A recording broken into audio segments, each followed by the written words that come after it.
Okay, welcome आप सभी का भी। और देखिए, आज की अपनी जो क्लास है उसमें अपन प्लांट पैथोलॉजी के आगे के टॉपिक्स को क्लियर करेंगे। और सबसे पहले अपन बात करते हैं कि जो फंगल पैथोजेंस होते हैं ना, उन फंगल पैथोजेंस के अंदर जो जेनेटिक लेवल के वेरिएशंस होते हैं, उन वेरिएशंस के अलग अलग स्तर होते हैं, है ना। तो वेरिएशन के स्टेजेस में क्या क्या है ना, फंजाई के रिलेशन में आपको ये सबसे पहले समझना है। देखो, एक तो सबसे बेसिक लेवल होता है स्पीसीज, है ना। जैसे बेसिक लेवल हम हर ग्रुप ऑफ ऑर्गेनिज्म में लगाते हैं ना, चाहे आप प्लांट लेंगे, एनिमल लेंगे, है ना, कुछ भी लेंगे, species is the basic level, ठीक है। अब देखो, हमारे पैथोजन के रिलेशन में, जैसे आपने पैथोजन ले लिया पक्सीनिया ग्रेमिनिस, राइट। तो ग्रेमिनिस यहाँ पे क्या है, स्पीसीज है, जो आप जानते हो ना, बाइनोमियल सिस्टम के अकॉर्डिंग पक्सीनिया जीनस है, ग्रेमिनिस क्या है, स्पीसीज का नाम। अब एक स्पीसीज में वो सारे ऑर्गेनिज्म आते हैं जिनके कैरेक्टर्स बहुत ज़्यादा मैच करते हैं, ठीक है। दूसरे एंगल से आप ये भी कह सकते हैं कि एक स्पीसीज में वो ऑर्गेनिजम्स आते हैं जिनके जीन्स आपस में बहुत ज़्यादा मैच करते हैं, ठीक है। तो ऐसे भी कह सकते हैं कि जिनके पूर्वज सेम रहे हुए हैं वो एक ग्रुप या एक स्पीसीज से होते हैं। ऐसे भी कह सकते हो कि जिनके बीच में फ्रीली गैमेट्स का एक्सचेंज होता है, फ्रीली इंटरब्रीडिंग करते हैं, वो एक स्पीसीज से होते हैं। तो स्पीसीज एक ज़्यादा प्रकार के अर्थ रखने वाला शब्द है ना। इसको आप इवोल्यूशन में लगाते हैं तो इसका मतलब अलग निकलता है ना। इसको आप जैसे आप टैक्सोनॉमी में लगाएंगे तो वहाँ मतलब अलग निकलता है, बायोलॉजी में इसका मतलब और निकलता है, राइट।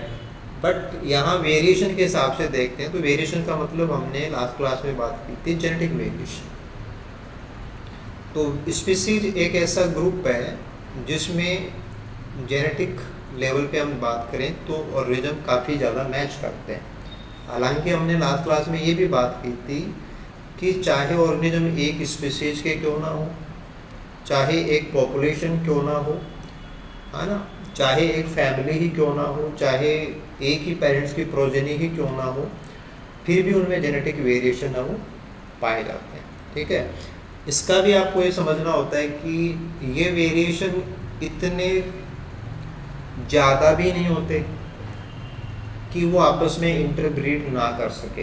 अगर इतने ज़्यादा हो जाते हैं तो फिर वो नई स्पीसीज होती है या डिफरेंट स्पीसीज होती है, और इतने कम भी नहीं होते कि आप उनको मेजर ही नहीं कर सकें। तो अभी हम जो बात करेंगे वो स्पीसीज के लेवल से छोटे लेवल के हैं, है ना। जैसे स्पीसीज को हम जनरली मान लेते हैं कि भाई सारे एक जैसे हैं, इनमें तो कोई अंतर नहीं होगा, लेकिन स्टिल स्पीसीज के अंदर आपने जिनको इंक्लूड किया है उनमें भी वेरिएशन है, उसके स्तर होते हैं, ठीक है। उनको समझेंगे। जैसे पहला टर्म आता है आपके पास वेराइटीज,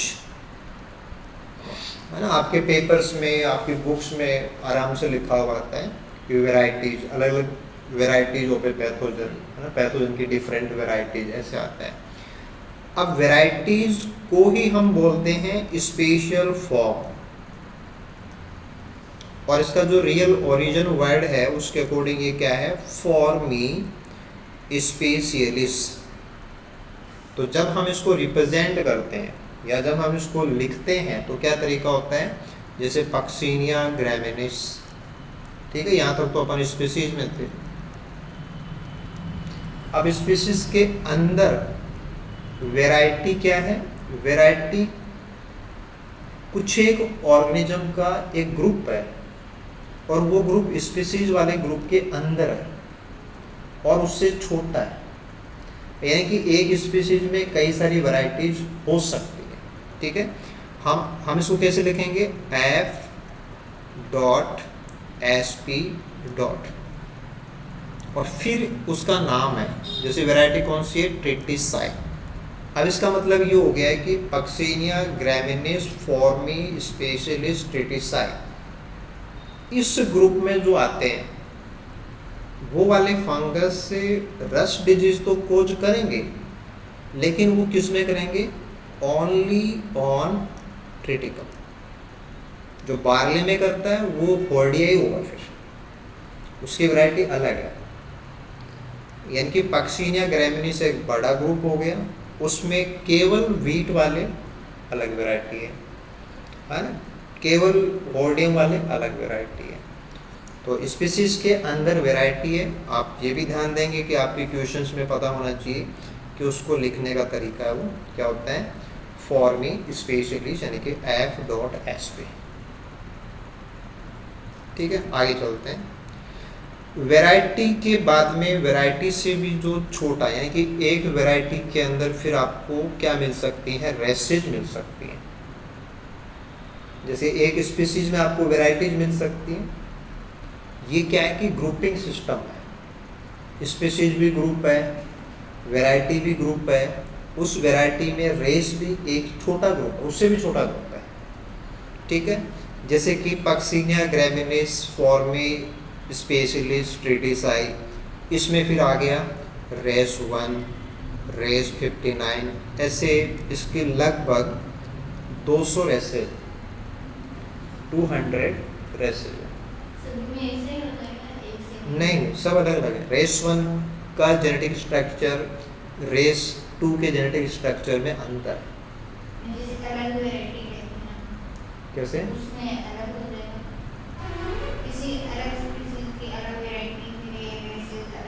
हाँ बिल्कुल, आप स्पीसीज अलग करेंगे तो लाइन ही अलग होगी ना पूरा। जैसे आप कह रहे हैं कि चावल में इतने प्रकार, अब आप कह रहे हैं कि दाल इतने प्रकार के, तो चीज़ अलग है। हाँ, अब आप ये कह रहे हैं कि दाल में भी ये वाली दाल और उसमें भी ये वाला, राइट। तो पहले स्पीसीज, फिर वैरायटी, और फिर उससे भी छोटा कौन है? रेस। यानी कि एक वैरायटी में एक से ज़्यादा रेसेज हो सकती हैं। ठीक है, अब इसको कैसे समझेंगे कि जो भी रेस होती है वो क्या करती है? Attacks only on some varieties of wheat, यानी कि सम वेराइटीज ऑफ होस्ट। जैसे ट्रिटिसाई था ना, ट्रिटिसाई क्या करता था? गेहूं के सभी के लिए कॉमन हो गए थे। अब ये सारे गेहूं नहीं, कुछ एक गेहूं की जो वेराइटीज हैं केवल उन्हीं पे अटैक करेगा या उनके लिए पैथोजन है, राइट। आगे चलते हैं। इसके बाद में नेक्स्ट लेवल आता है आपके पास वेरिएंट।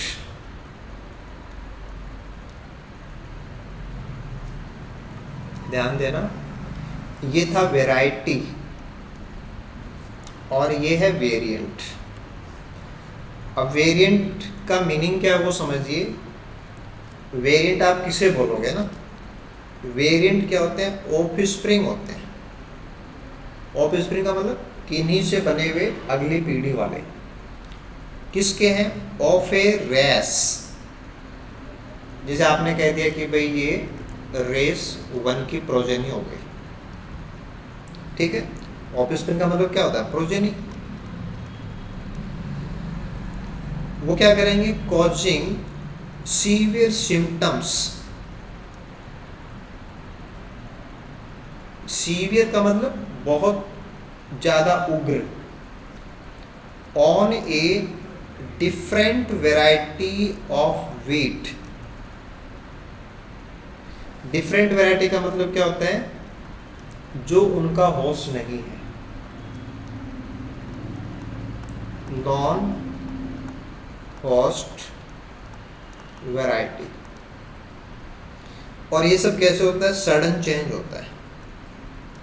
यानी कि आप ऐसे कहना चाहते हो कि एक जो रेस है उस रेस में कोई ऑर्गेनिज्म है, पैथोजन हो गया, इसकी प्रोजेनी है,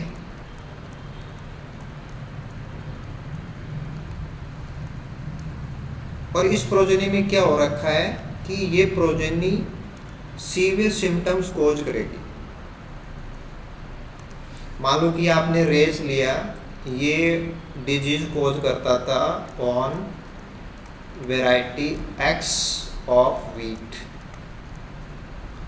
ठीक है, तो इसके बच्चों को भी वीट पे डिजीज एक्स वाली पे करना चाहिए था, लेकिन अभी आप अपने पास कौन सी है, कोई दूसरी वैरायटी है, variety of Z of wheat. अब आपको मॉलिक्यूलर पैथोलॉजी तो ये कहेगी कि भाई ये जो आपने पैथोजन लिया था या ये पैथोजन जो भी है वो जेड के ऊपर तो इन्फेक्शन कर ही नहीं सकता, क्योंकि वो तो क्या है, एक्स का पैथोजन है, तो उसके बच्चों को भी क्या एक्स पे ही करना चाहिए था, लेकिन वो एक्स पे नहीं करेंगे। वो क्या करेंगे, वो डिजीज कोज करते हैं जेड के ऊपर, जो उनका या उनके जो पूर्वज थे उनका होस्ट नहीं था। ऐसा क्यों करेंगे, सडन चेंज। सडन चेंज का मतलब हो गया म्यूटेशन, यानी कि किसी पर्टिकुलर रेस के अंदर अगर किसी ऑर्गेनिज्म के अंदर म्यूटेशन हो गया और फिर उनसे जो नए मेंबर बने हैं उनमें जीन्स हैं वो अलग हो गए, बदल गए।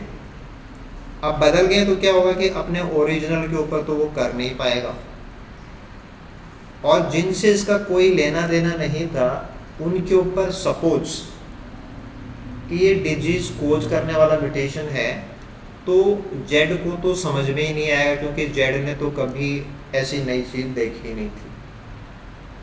तो एक रेस के अंदर वेरिएंट्स हैं वो डेवलप हो सकते हैं, डेवलप्ड बाय सडन चेंज। हाँ, म्यूटेशन आपने जैसे लास्ट क्लास में बात की कि म्यूटेशन कहीं भी कभी भी हो सकता है। तो अभी हम ये कह रहे थे कि भी रेस से छोटा तो क्या ही होता होगा, लेकिन रेस में भी अगर म्यूटेशन हो गया तो जो नया बना है वो उनके लिए प्रॉब्लम बन जाएगा जिनका इनके साथ कभी इंटरेक्शन रहा हुआ नहीं है, क्योंकि उनके पास कोई डिफेंस था ही नहीं, इसके लिए रेजिस्टेंस था ही नहीं, वो इसको लेके तो फ्री थे एक प्रकार से, उनको दिक्कत ही नहीं थी कभी इनसे। लेकिन अब ये उनके ऊपर बहुत अच्छे से, तभी यहाँ पे लिखा हुआ सीवियर सिम्टम्स कोज करेगा, क्योंकि ये पहली बार ऐसा सामना होगा। और फिर जो आपका जेड है उसके पास कोई मैकेनिज्म नहीं है, क्योंकि पहले इसने कभी ऐसी चीज़ फेस नहीं की है, तो उसके अंदर इन चीज़ों का इवोल्यूशन नहीं है। तो हमारे सिंगल रेस के अंदर वेरिएंट्स हैं, वो भी क्या है, जेनेटिक वेरिएशन है, राइट। इसके बाद में आता है बायोटाइप, कि अपन बायोटाइप किसे बोलेंगे। देखो ये सारी चीज़ें आपके जो क्वेश्चंस है ना उनमें पूछी जा सकती हैं, क्वेश्चन की लैंग्वेज कुछ भी बना के आपसे पूछी जा सकती है कि ये क्या होता है, ये क्या होता है ना, ऐसा कुछ भी है। ठीक है, इसको कैसे समझेंगे कि आपके पास जो भी वेरिएंट बना है, जैसे अभी आपने वेरिएंट बनाया, उस वेरिएंट की प्रोजेनी, जैसे अभी आप डायग्राम ले रहे थे ये वाला कि ये था, उसमें फिर क्या हुए, म्यूटेशंस हुए, उसकी प्रोजेनी बनी ये। अब इनके फर्दर प्रोजेनी बनेगी,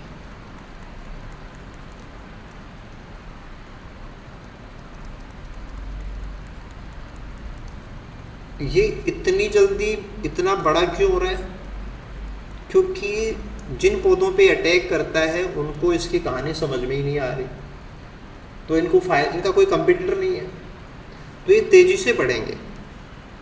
यानी कि एक रेस में एक वेरिएंट वो बना और फिर उसके अगली पीढ़ी को वहाँ फ़ायदा ही फ़ायदा है, क्योंकि जो पौधे थे वो पौधे बेचारे ऐसे थे जिनको वहाँ पे कुछ दिक्कत हो ही नहीं रही थी, कभी ऐसा फेस ही नहीं किया था। अब इस बायोटाइप के लिए तो वहाँ पे क्या अपॉर्चुनिटी है कि खूब सारे पौधे हैं, सब नासमझ जैसे हैं, उनको समझ में ही नहीं आ रहा कौन है, आराम से अटैक करेंगे, नंबर बढ़ाएंगे। तो अगर ऐसा आप ऑब्जर्व करते हो तो जो प्रोजेनी बन रही है वो कैसे होनी चाहिए, एसेक्सुअल होनी चाहिए। एसेक्सुअल का मतलब बिना जेनेटिक चेंज वाले, यानी कि ये सब होंगे उसमें वही म्यूटेशन एग्जिस्ट कर रहा है, तो ये सब आइडेंटिकल होते हैं। जैसे आपके पास कोई भी वेरिएंट है उसके अंदर फर्दर बायोटाइप्स हो सकती हैं इससे।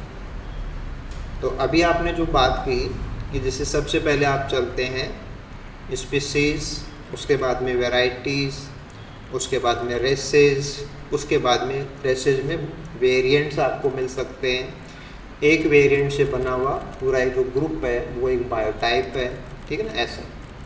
तो ये डिफरेंट वेरिएशंस के स्टेजेस हैं कि पैथोजन की साइड से देखेंगे तो आपको ऐसे डिफरेंट लेवल्स मिलेंगे, ठीक है। आगे और चीज़ों को क्लियर कीजिए। एनी वेरिएंट है ना, जो आपने अभी वेरिएंट की बात की कि जैसे कोई भी वेरिएंट बना था रेस के अंदर, ठीक है, वो क्या कर सकता है, लॉस्ट इन्फेक्शन एबिलिटी, कि उसकी इन्फेक्शन की एबिलिटी है वो ख़त्म हो सकती है टू इट्स होस्ट वैरायटी। अगर ऐसा हुआ, कोई भी वेरिएंट बना और उसने अपने होस्ट को इन्फेक्ट करने की वैरायटी वो एबिलिटी खो दी, क्योंकि ये तो वो है ना जो किसी डिफरेंट होस्ट पे अटैक करेगा। अब दोबारा समझो चीज़ को। जैसे ये था आपके पास कि जिसको अपने वाले होस्ट पे जाना था, अब ऑप्शन है दूसरे वाले होस्ट पे जाने का, ठीक है। उसका खुद का जो होस्ट था वो तो क्या है, पहले से उसको जानता है, और नया वाला उसको नहीं जानता है। तो नंबर बढ़ाने के हिसाब से ज़्यादा अच्छा कौन है, जेड। तो अगर बार बार ये इसी के ऊपर अटैक करेंगे, बार बार इसी के ऊपर जाएंगे, तो क्या होगा, अपने वाले को इन्फेक्ट करना तो इनकी एबिलिटी है वो क्या हो जाएगी, लॉस्ट हो जाएगी। तो lost infection ability to its host variety. फिर क्या होगा कि अगर उनको नया होस्ट नहीं मिलता है, डिफरेंट होस्ट नहीं मिलता है, तो या तो क्या है, डाई आउट हो जाएंगे, या उनका एग्जिस्टेंस है वो ख़त्म हो जाएगा।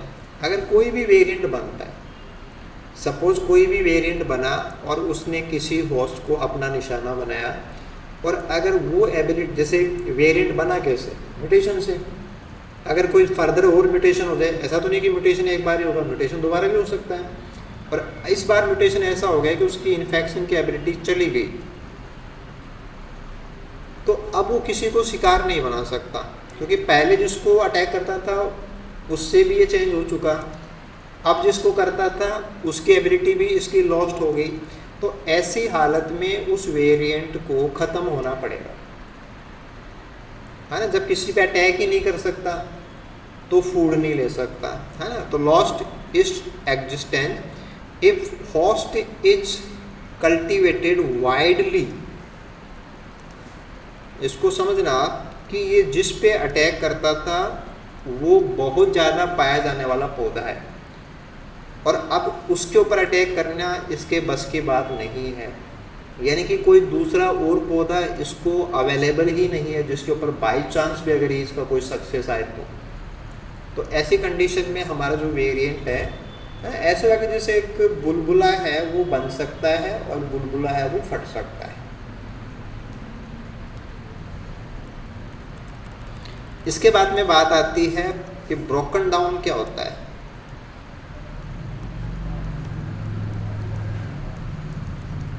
है ना, क्या ब्रोकन डाउन किसको बोलेंगे, इसको आप ऐसे समझें कि इफ़ ए सर्टेन वेरिएंट, ठीक है, अभी आप वेरिएंट समझ रहे हो, है ना, म्यूटेशन से बना हुआ जो एक ग्रुप है वो आप वेरिएंट में ले लो, कि इफ़ ए सर्टेन वेरिएंट उसको अगर हासिल हो जाए, गेन का मतलब हासिल करना, क्या हासिल हो जाए, ability to infect a non host. Variant आपने उसी को बोला है जो थोड़ा सा बदल गया और अभी किसी नए को वो इन्फेक्ट कर सकता है, तो क्या हो जाएगा, जो आपने अभी बात की थी कि कोई कंपटीटर तो है नहीं, and produce large number of the pathogen. तो this is called break down. यानी कि नहीं, होस्ट तो अब बनेगा उसका जब वो पहली बार उसके ऊपर अटैक करेगा, है ना। उससे पहले तो वो अपने एक्स पे जाता था, जेड उसके लिए नॉन होस्ट था, लेकिन अब जेड उसके लिए क्या है, अपॉर्चुनिटी बन गया है। तो आप तब क्या कह रहे हो, उसको ब्रोकन डाउन। हाँ भाई, जैसे ही उसके अंदर जेनेटिक चेंज हुआ और अब वो किसी ऐसे प्लांट के ऊपर इन्फेक्शन कर पा रहा है जिस पे पहले नहीं किया करता था, और वो पौधा आराम से अवेलेबल है, तो वहाँ फूड लेने में, इन्फेक्शन करने में कोई दिक्कत नहीं है, और पैथोजन का नंबर है वो बढ़ेगा। फिर आपकी ऊपर वाली लाइन आ जाएगी, अगर वापस ऐसा कुछ भी हो गया और उसकी ये एबिलिटी लॉस्ट हो गई तो फिर उसको हटना पड़ेगा। यानी कि एक बार जिसको बहुत आनंद आ रहा है, अगली बार उसका सफाया हो सकता है। यानी डिपेंड करता है कि जिसके साथ में कंपेटेबिलिटी क्रिएट हुई है, अगर वो कंपेटेबिलिटी ख़त्म हो गई तो फिर आपको जाना पड़ेगा।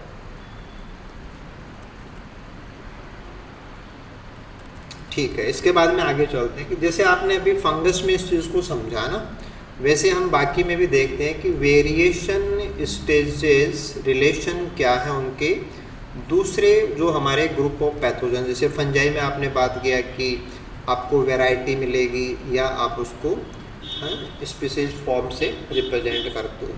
बैक्टीरिया में आप क्या बोलेंगे? बैक्टीरिया में सेम वर्ड आता है वैरायटी, या आप बोलेंगे पैथोवार। ठीक है, वायरस में क्या बोलेंगे? टाइप, है ना। निमेटोड में क्या बोलेंगे? रेस या पैथोटाइप। ठीक है, अगर आपके पास कोई पैरासिटिक प्लांट है ना, जो हायर प्लांट से किसी दूसरे पौधे के ऊपर एज ए पैरासाइट ग्रो करते हैं, तो वहाँ आप वैरायटी या कल्टीवार ऐसे वर्ड यूज करेंगे। तो फंगस के अंदर जो आपने वैरायटी बोली है वो बैक्टीरिया के पैथोवार के बराबर है ना, वायरस के टाइप्स के बराबर है, निमेटोड के पैथोटाइप के बराबर है, और प्लांट्स के जो कल्टीवार हैं वो सब एक ही लेवल है ना। इससे आप ऊपर जाएंगे तो आपको फिर, है ना, जो आपकी स्पीसीज है वो मिल जाती है। स्पीसीज तो सबके लिए बेसिक टर्म होता है। तो ऐसे भी आपसे क्वेश्चन पूछा जा सकता है कि जैसे फंगस में तो आपने क्लियर किया, लेकिन दूसरों में भी आपको ऐसा कुछ पता होना चाहिए। इसके बाद में हम नेक्स्ट इसमें ऐड करते हैं कि रेजिस्टेंस जो होता है उसके प्रकार, रेजिस्टेंस के टाइप्स। देखो, किसी भी प्लांट के द्वारा पैथोजन को अपने आप को असेस करने से रोकना, ये प्लांट का पावर होता है कि रेजिस्टेंस होस्ट की प्रॉपर्टी है ना। पैथोजन अटैक करना चाहता है और प्लांट अटैक नहीं होने देना चाहता है या इन्फेक्शन नहीं होने देना चाहता है।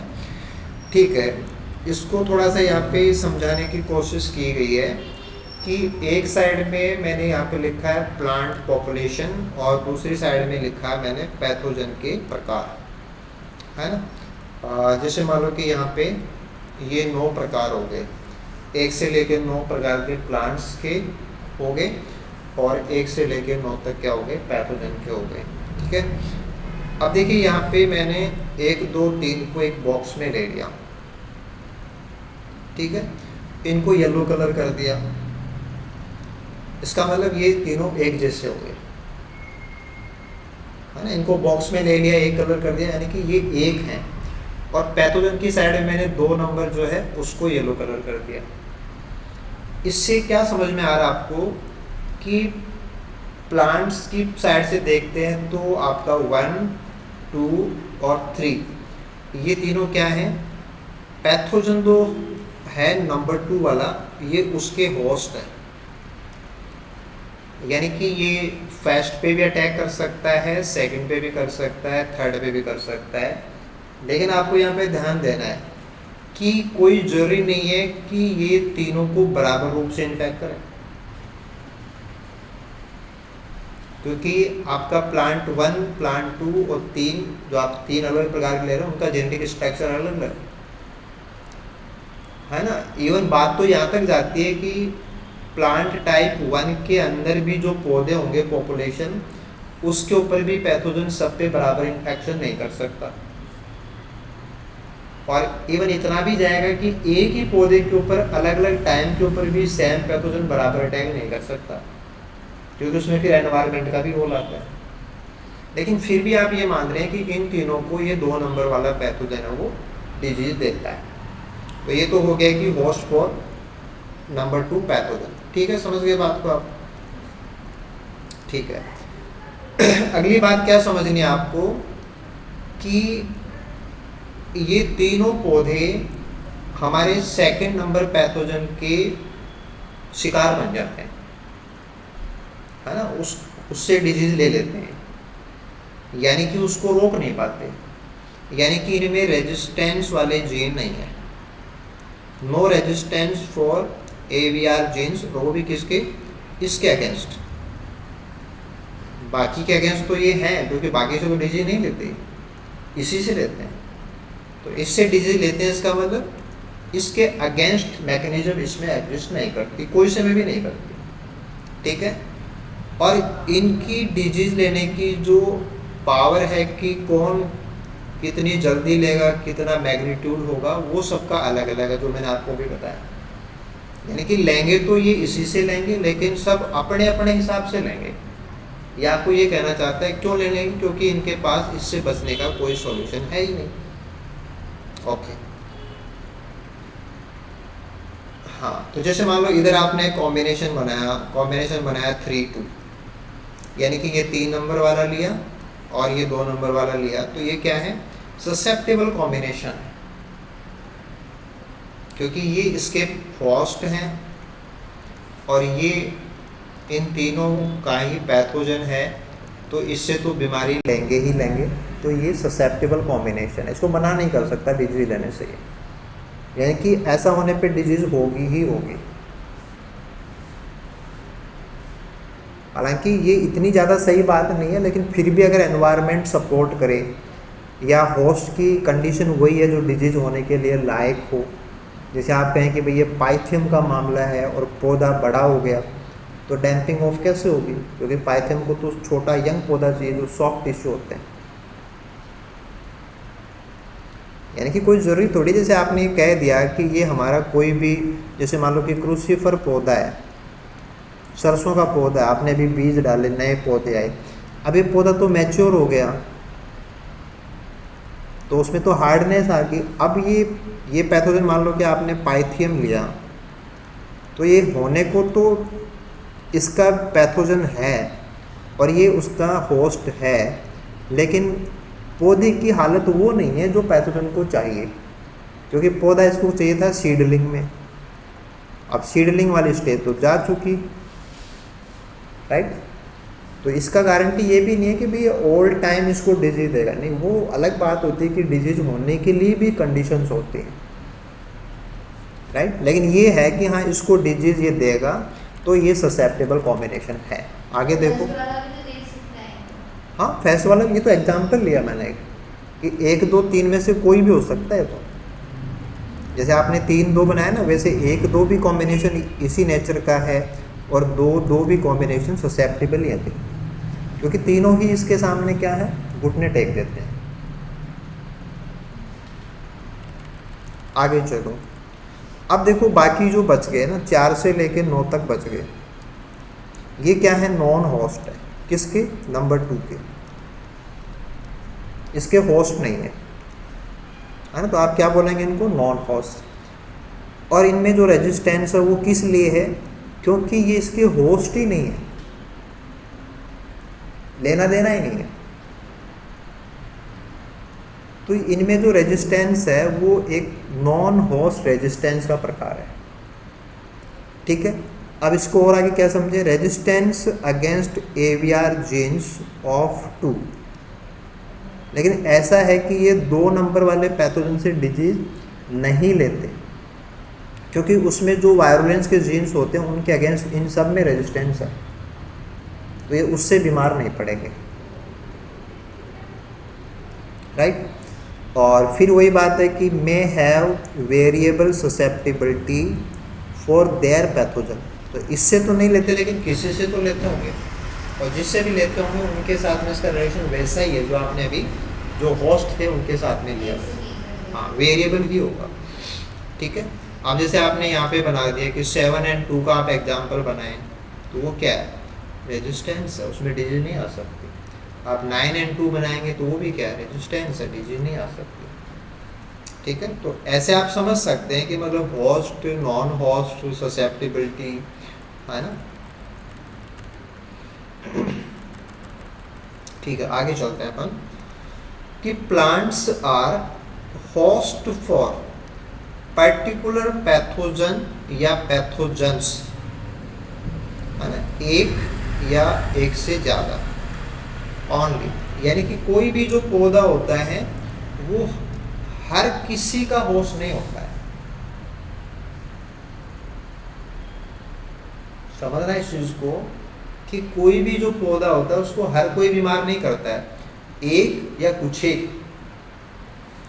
और फिर दूसरी बात क्या है कि non host for majority of pathogens, यानी कि माइंड में ऐसा आना चाहिए कि कोई भी पौधा है वो लगभग के लिए तो नॉन होस्ट होता है, केवल कुछ एक का होस्ट बनता है। समझने का मतलब उल्टा है कि इस पौधे को होस्ट हर कोई नहीं बना सकता, या कोई भी पैथोजन केवल अपने होस्ट को ही होस्ट बना सकते हैं, जिन पैथोजन में इतनी पावर होती है ना। वो पावर चाहे किसी भी प्रकार की हो, चाहे एंजाइम्स की हो, पेनिट्रेशन पावर की हो, एस्टैब्लिशमेंट की हो, प्रोटीन की हो, जीन्स की हो, है ना, किसी मेटाबॉलिक पाथवे के अंदर डिस्टरबेंस कोज करने की, वो कुछ भी हो सकती है। यानी कि मोस्टली पौधे, अधिकतर पैथोजन के लिए नॉन होस्ट होते हैं, केवल कुछ एक के होस्ट होते हैं, ये बात है। और इसी को अपन बोलते हैं अपरेंट रेजिस्टेंस, यानी कि लगभग के लिए, खूब सारों के लिए तो उनमें रेजिस्टेंस होता ही है। This is called apparent resistance. ठीक है, तो ये बात हुई अपनी। आई होप चीज़ें आपको समझ में आ रही होंगी। अब अपन आगे चलते हैं। इसके बाद में अपन बात करेंगे कि ट्रू रेजिस्टेंस क्या होता है और इसके प्रकार क्या क्या होते हैं ना। True resistance and its type. देखो, disease resistance in a plant का मतलब होस्ट कंट्रोल्ड बाय एक से ज़्यादा या कई सारे जीन्स। तो ट्रू रेजिस्टेंस जो भी होता है वो जीन से कनेक्ट होता है। वो जीन एक अकेला जीन भी हो सकता है और कई जीन भी हो सकते हैं। ट्रू रेजिस्टेंस हमेशा जीन से कंट्रोल होता है। These genes provide pre infection defence. कि पौधे में जब ये जीन होते हैं तो किसी की औकात ही नहीं है कि उसको इन्फेक्शन दे दे, यानी कि प्री इन्फेक्शन से पहले का ही उसमें डिफेंस है, कितना मजबूत है उसका डिफेंस कि पैथोजन उसके ऊपर अटैक नहीं कर सकता। या क्या हो सकता है, एक्टिव हो जाएगा उसका डिफेंस अगर किसी ने उसको इन्फेक्शन देने की कोशिश भी करी तो, जिसमें आपके सर्टेन केमिकल सिग्नल ट्रांसडक्शन ये सब आ जाएगा कि अगर किसी ने भी बाउंड्री के ऊपर कुछ हलचल की तो ये उसका जवाब देगा। तो एक प्रकार का इंड्यूस हो गया ना, वो इंड्यूस्ड है कि आते ही वो चालू कर देगा डिफेंस, या उसमें पहले से एग्जिस्ट होते हैं। तो जीन्स की वजह से होता है, चाहे तो वो प्री वाला हो चाहे वो इंड्यूस वाला हो, लेकिन ये है ना डिफेंस है, रेजिस्टेंस है, ट्रू है, जीन है तो होगा ना। ओके, अब इसके बाद में इसके टाइप्स की बात करते हैं। जैसे एक आता है हॉरिजॉन, ये क्या है कि बहुत इंपॉर्टेंट टर्म्स हैं और आपके कॉम्पिटिटिव एग्जाम्स के अंदर ये पूछे जाएंगे। One is horizontal resistance. क्या होता है हॉरिजॉन्टल? जैसे अपन हाथ करते हैं ना, ऐसे सीधा हाथ करते हैं, इसका मतलब सभी के लिए जो होता है। ठीक है, अब हॉरिजॉन्टल के लिए और वर्ड क्या है, जैसे पार्शियल। हॉरिजॉन्टल रेजिस्टेंस को आप पार्शियल भी बोलते हो, इसी को आप पॉलीजेनिक रेजिस्टेंस भी बोलते हो, इसी को आप क्वांटिटेटिव मात्रात्मक रूप से जो होता है वो भी बोलते हो। ठीक है, ये वही है जो आप जेनेटिक्स में पढ़ते हो। अगर जेनेटिक्स के अंदर कोई कैरेक्टर एक से ज़्यादा जीन से कंट्रोल होता है तो वो पॉलीजेनिक कैरेक्टर कहलाता है, और जो पॉलीजेनिक कैरेक्टर्स होते हैं वो क्वांटिटेटिव इनहेरिटेंस का एग्जाम्पल होते हैं। जैसे आपने kernel colour of wheat, Nilsson Ehle का प्रयोग पढ़ा होगा कि गेहूँ के दानों में जो रंग की जो इंटेंसिटी होती है ना, वो कई सारे जीन कंट्रोल करते हैं। तो जहाँ भी पॉलीजेनिक आता है वो क्वांटिटेटिव होते हैं, और हॉरिजॉन्टल रेजिस्टेंस जो होता है वो पार्शियल, पॉलीजेनिक या क्वांटिटेटिव प्रकार का, यानी कि ये सब एक ही चीज़ है। आपको हॉरिजॉन्टल बोलते हैं तो भी वही बात है, आप उसको क्वांटिटेटिव बोलते हैं, यानी कि सेम टर्म है, एक ही चीज़ के लिए अप्लाई होते हैं। ओके, अब इसको समझना आपको कि जब आपने बोला पॉलीजेनिक तो क्लियर हो गया कि एक से ज़्यादा जीन भाग ले रहे होंगे, ठीक है। प्लांट्स ओपन टू इन्फेक्शन, कि इस केस के अंदर जो प्लांट्स हैं उनको इन्फेक्शन के लिए वो ओपन होते हैं, लेकिन क्या होता है इन्फेक्शन जहाँ होगा, लोकस जगह को बोलते हैं, जैसे आप क्रोमोसोम्स के लिए लोकस या जीन के लिए लोकस लेते हो, लोकस का मतलब होता है जगह, स्पेस, पोजीशन, है ना। तो इन्फेक्शन जहाँ पे हो रहा है, जैसे पत्ती पे इन्फेक्शन हो रहा है तो वो इन्फेक्शन का लोकस है। तो जहाँ इन्फेक्शन होगा या हो रहा है वो इन्फेक्शन लोसाई क्या हो जाते हैं, कम होते हैं, स्लो डाउन। यानी कि हॉरिजॉन्टल रेजिस्टेंस की वजह से पौधा इन्फेक्शन के लिए मना नहीं करता, पौधा इन्फेक्शन कम जगह पे होने देता है ना। मैंने बहुत सारा जो लैंग्वेज है उसको हटा दिया है ताकि आपका कंफ्यूजन कम हो, लेकिन आपको फिर भी यहाँ पे समझना है कि हॉरिजॉन्टल रेजिस्टेंस का मतलब ये नहीं है कि वो उसको टच ही नहीं करने देगा, वो इन्फेक्शन के लिए तो ओपन है, बट कहाँ इन्फेक्शन करोगे, ऐसी जगह उसके पास कमी होती है, यानी कि वो हर जगह पे इन्फेक्शन होने नहीं देता है, राइट। और उसके बाद में मज़े की बात क्या है कि अगर कहीं पे इन्फेक्शन हो भी गया तो उसको फैलने नहीं देता है, स्लो डाउन कर देता है स्प्रेड को, ठीक है, यानी कि सेकंड इन्फेक्शन नहीं होने देगा। और उससे भी बड़ी बात कि ऐसी कंडीशन में जो महामारी है वो नहीं आ सकती, क्योंकि हॉरिजॉन्टल रेजिस्टेंस है वो काफ़ी सारे पौधों में होता है, काफ़ी सारे प्लांट्स में होता है, कई सारे जीन से कंट्रोल होता है, क्योंकि जिसको आप जीन बोल रहे हो वो बाहर तो है नहीं, वो तो पौधों के अंदर है, और पौधे पॉपुलेशन है। अब पॉलीजेनिक है तो सबके अंदर कोई ना कोई एलील तो होती ही है, राइट, तो उसके कॉम्बिनेशंस होते हैं। तो इसलिए आपको ध्यान देना है कि हॉरिजॉन्टल रेजिस्टेंस के कुछ फीचर्स हैं, है ना। उसमें एक पैथोजन है ना, जो आपका डिजीज डेवलपमेंट उसके हिसाब से देखते हैं, तो इन्फेक्शन की जो इंटेंसिटी है उसको ये कमज़ोर करने वाला लेवल है, कि ज़्यादा इन्फेक्शन नहीं होने देता, यानी कि इसका मतलब ये कि इन्फेक्शन होते तो हैं लेकिन ज़्यादा नहीं होते, होते हैं तो फिर फैलने नहीं देता और महामारी नहीं आ सकती है, ठीक है। अब इसका दूसरा वर्जन देखते हैं, वो होता है वर्टिकल रेजिस्टेंस।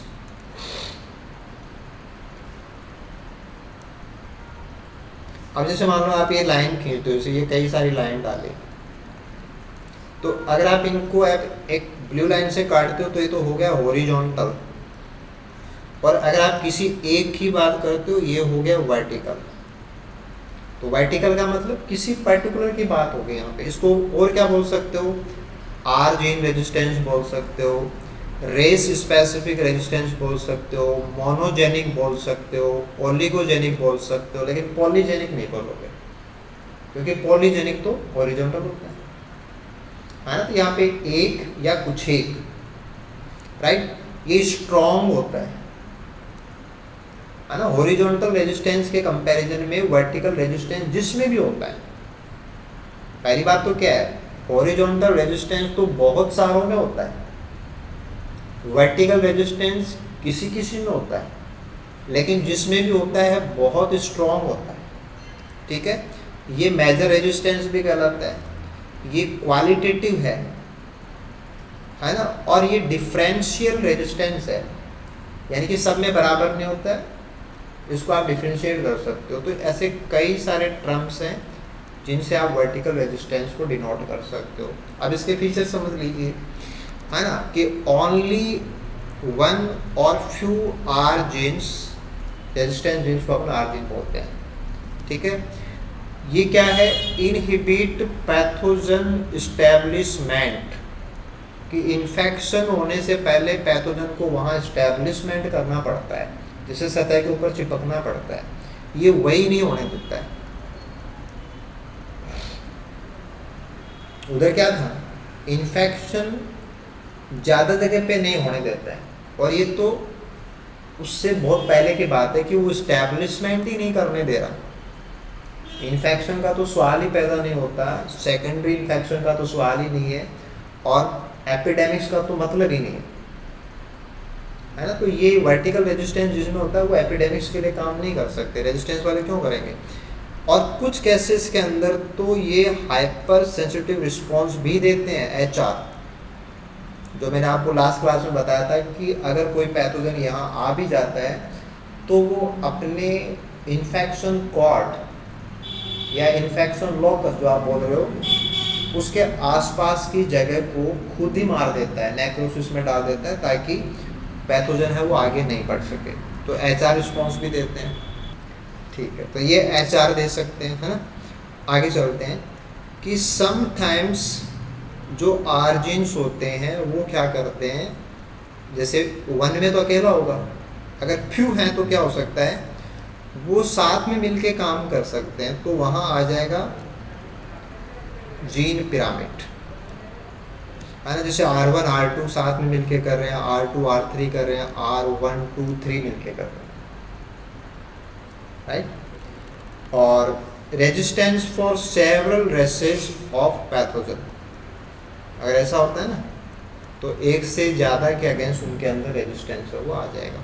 तो हॉरिजॉन्टल और वर्टिकल दोनों डिफरेंट चीज़ें हैं। डिजीज डेवलपमेंट और पैथोजन को कहाँ रोकते हैं उसको लेके बड़ा अंतर है। इसके बाद में आगे चलिए कि मोस्टली जो आपके आर्जिन्स होते हैं वो न्यूक्लियस में पाए जाते हैं, पौधे के अंदर है, पौधा एंजियोस्पर्म है, यूकेरियोट है, केंद्रक है, केंद्रक में क्रोमोसोम है, क्रोमोसोम्स के ऊपर होते हैं। लेकिन कुछ ऐसे एग्जाम्पल भी हैं जहाँ पे आर जीन है वो साइटोप्लाज्म में होते हैं, जैसे कि लीफ ब्लाइट डिजीज के अगेंस्ट जो रेजिस्टेंस होता है मक्का के अंदर, जो कि पैथोजन आपका है हेलमेंथिस्पोरियम मैडिस, उसके अगेंस्ट जो जीन है वो न्यूक्लियस पे नहीं होते हैं, वो होते हैं माइटोकॉन्ड्रिया,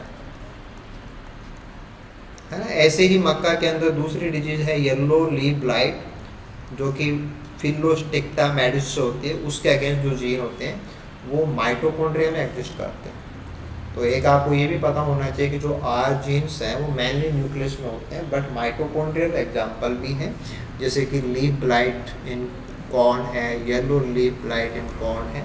तो इनके अगेंस्ट जो रेजिस्टेंस है उसके जीन न्यूक्लियस में ना होकर माइटोकॉन्ड्रियल जीन होते हैं। ठीक, इसके बाद में हम आगे एक चीज़ और ऐड करते हैं, वो है कि जो अपरेंट रेजिस्टेंस होता है उसके क्या क्या कंपोनेंट्स होते हैं, है ना। जो किसी के होस्ट नहीं है, नॉन होस्ट है, उसमें प्राकृतिक रूप से ही जो पाया जाता है वो अपरेंट, आपने अभी थोड़ी देर पहले समझा था ना कि उसके कंपोनेंट क्या है, कि very susceptible plant remain infection free, है ना। जो बहुत ज़्यादा बीमार होने की हालत में है जेनेटिकली, वेरी ससेप्टेबल, वो भी इन्फेक्शन फ्री रह सकता है अंडर सर्टेन कंडीशन, है ना। तो इसके लिए दो चीज़ें काम करती हैं, वो क्या क्या है। एक तो है डिजीज एस्केप। एस्केप की हिंदी होती है बच निकलना, है ना। जैसे मान लो कि कहीं पे होली खेल रहे हैं, आप दूसरी गली से निकल गए तो आपके छींटे लगेंगे नहीं, आप बच निकले, है ना। This is escape. और एक आप बोलते हैं ना कि बाल बाल बच्चे, तो उसकी इंग्लिश होती है नैरोली एस्केप। नैरोली एस्केप मतलब बाल बाल बच गए। तो एस्केप का मतलब बच निकलना होता है। अब बच निकलना बोलते हैं, आप समझ गए होंगे कि ये कैसा रेजिस्टेंस है, ठीक है। तो ससेप्टिबल होस्ट, भाई बच के कौन निकलता है, जिसको डर लगता है। भाई जिसके पास रेजिस्टेंस है वो क्यों बच के निकलेगा, वो तो सामना करेगा, उसको तो कोई मतलब इन्फेक्शन ही नहीं दे सकता, उस पर कोई स्टैब्लिशमेंट ही नहीं कर सकता। तो एस्केप वो देते हैं, जो नहीं एस्केप देंगे तो कोई उनको पकड़ लेगा, ठीक है। वायरुलेंट पैथोजन होना जरूरी है डिजीज होने के लिए, या एनवायरनमेंट फेवरेबल होना चाहिए। अगर इनमें से कुछ भी हुआ तो एस्केप हो जाएगा, सामना तो हुआ लेकिन पैथोजन वो नहीं है जो वायरुलेंट है, तो बच गया। एनवायरनमेंट डिजीज के अकॉर्डिंग नहीं है तो बच गया, ठीक है। ससेप्टिबल होस्ट है उसके बाद भी बच गया, राइट। जैसे मान लो चूहा है और अब बिल्ली है, उसकी टांग टूटी हुई है, तो अब वो बच गया, सामना तो उसका हुआ है ना। या मतलब बीच में बारिश आ रही है तो वो नहीं जा पा रहा, तो एनवायरनमेंट सपोर्ट नहीं कर रहा, मीन्स डिजीज एस्केप अगर ये तीनों चीज़ें मैच नहीं हुई कि ससेप्टेबल होस्ट, वायरुलेंट पैथोजन और फेवरेबल एनवायरनमेंट, ये तीनों होने पे डिजीज होते हैं, इनमें से कुछ भी हो गया तो बच जाएगा। यानी कि वायरुलेंट पैथोजन ना मिला या फेवरेबल कंडीशन ना मिली, है ना, तो हमारा ससेप्टेबल होस्ट है, उसको कुछ नहीं होगा। तो आपको लगेगा कि उसमें रेजिस्टेंस है, लेकिन ऐसा नहीं होगा। हाँ, जैसे आप वो समझे, जैसे पर्टिकुलर स्टेज ऑफ प्लांट के अकॉर्डिंग समझे, जैसे पाइथियम है तो पाइथियम को यंग सीडलिंग स्टेज चाहिए इन्फेक्शन के लिए। तो अगर हमारा होस्ट ससेप्टेबल है तभी डिजीज होगा, अगर वो मैच्योर हो गया या थोड़ा उसके अंदर हार्ट इश्यूज बन गए तो इन्फेक्शन नहीं हो सकता।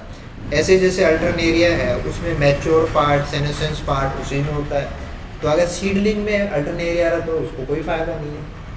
अगर पाइथियम लेट आ रहा है तो एस्केप हो गया, अल्टरनेरिया अगर जल्दी आ रहा है तो एस्केप हो गया, ठीक है। ऐसे पर्टिकुलर टेम्परेचर ले सकते हो, जैसे फाइटोप्थोरा है ना, तो एस्केप एट हाई टेम्परेचर, क्योंकि आप ओमाइसीड के फंगस की लाइफ साइकिल जानते हो, जो उनमें जूस स्पोर बनते हैं और ज़्यादा टेम्परेचर होने पे पत्ती की सतह सूख जाएगी और स्विमिंग वगैरह नहीं हो सकती। ऐसे फ्यूजेरियम है, वो लो टेम्परेचर के ऊपर ग्रो नहीं कर सकता। तो एनवायरमेंटल कंडीशन है वो भी एस्केप के लिए काम करती है। इसमें पैथोजन का कोई वो नहीं था, होस्ट का कुछ नहीं था, लेकिन कंडीशन ठीक नहीं थी, है ना। या कई बार क्या होता है कि जहाँ पे होस्ट पौधे होते हैं ना, उनके बीच बीच में नॉन होस्ट पौधे हैं वो पाए जाते हैं, तो फैल नहीं पाता, है ना, डिसेमिनेट नहीं हो पाता। जैसे मान लो कि गेहूं के पौधे पे है, गेहूं के पौधों के बीच बीच में दूसरे पौधे हैं तो नहीं फैल पाएगा। इसीलिए तो आप कहते हैं कि अगर आप एक सिंगल प्रकार की क्रॉप लेते हैं तो डिजीज के चांसेस ज़्यादा होते हैं, मिक्स क्रॉपिंग करते हैं तो डिजीज के चांसेस कम होते हैं। तो वो एक प्रकार का क्या है, वो एक प्रकार का ऐसा रेजिस्टेंस है जो बचा देता है उनको, यानी कि आफत आती ही नहीं है। ओके, ऐसे दूसरी चीज होती है डिजीज टॉलरेंस। अब देखो टॉलरेंस अलग चीज है, एस्केप में सामना ही नहीं हुआ, टॉलरेंस में सामना होता है। Susceptible plant with minimal yield loss, कि पौधे को इन्फेक्शन हो रखा है, इन्फेक्शन होने के बाद में वो मैनेज कर लेता है खुद को कि उसकी उपज में कमी नहीं आती, यानी कि वो अपना नॉर्मल लाइफ है उसको पूरा कर लेता है due to specific and heritable characteristics, उसमें कुछ ऐसी पावर होती है। Tolerant plants produce good crops even when infected. तो टॉलरेंस है ना, जैसे बच्चे को चांटा लगा फिर भी नहीं रो रहा, इट इज टॉलरेंस। और बच्चा पहले भाग गया, दिस इज एस्केप। तो प्रॉब्लम होने के बावजूद भी उसका असर नहीं आने दे, दिस इज कॉल्ड टॉलरेंस। तो इन्फेक्शन है ना, टॉलरेंस के अंदर पौधे इन्फेक्टेड होते हैं लेकिन वो मैनेज कर लेते हैं और अपना प्रोडक्टिविटी है उसको मेंटेन कर लेते हैं, है ना। ये इनके पास जो विगर है वो एक्सेप्शनल होता है, यानी कि इनमें पावर थोड़ी एक्स्ट्रा होती है। विगर का मतलब पोटेंशियल, हिम्मत, सरल भाषा में कहें तो जान, है ना। जैसे मान लो किसी के टांग में लग गई लेकिन उसमें पावर है तो वो टूटी हुई टांग से भी दौड़ सकता है, वो उसका इंटरनल विगर भी होता है कि उसके अंदर ऐसा विल पावर है, राइट। और इनमें हार्डी स्ट्रक्चर्स होते हैं, यानी कि टिश्यू जैसे होते हैं जो मतलब प्रोटेक्शन के उनके लिए काम आते हैं, यानी कि फर्दर और जो स्प्रेड है इंटरनल जो फैलना होता है उसको ये रोक सकते हैं। तो ऐसे एक तो आपका एस्केप होता है और एक आपके पास था कि टॉलरेंस, राइट। तो ऐसे हमने आज की क्लास में इन कुछ बेसिक चीज़ों को समझने की कोशिश की है, कुछ एग्जांपल से कोशिश की है। और ये कि पैथोलॉजी अगर आपको है ना एक अच्छे लेवल पे क्लियर करनी है तो इसमें इन्वॉल्वमेंट ज़रूरी है, राइट। तो आप बुक्स के ऊपर भी जाइए, बुक्स को भी आप कंसल्ट कीजिए, है। तो जो मैंने आपको बुक सजेस्ट कर रखी है एग्रियोस जीएन, उसी से ये क्लास तैयार की हुई है। आप बुक को भी कंसल्ट करना, इसको भी कंसल्ट करना, अपने लेवल पे भी कुछ वर्ड जोड़ना, है ना। मैंने तो जैसे यहाँ पे पढ़ाने के हिसाब से मेरे वर्ड लिख दिए, अब उसके आगे पीछे क्या बोलना है वो मैंने अपने हिसाब से बोल दिया, लेकिन जब आप इसको रिपीट करेंगे, रिवाइज करेंगे एग्ज़ाम से पहले, तो जल्दी थोड़ी वो सारी बातें आपके दिमाग में आएंगी, ना भी है। तो आपको इसको देख के अपनी भाषा में नोट्स बनाने हैं, ताकि आपको थोड़ा और ईजी लगे और ऐसे फैमिलियर लगे कि हाँ ये चीज़ मेरी पढ़ी हुई है, मुझे समझ में आ रही है।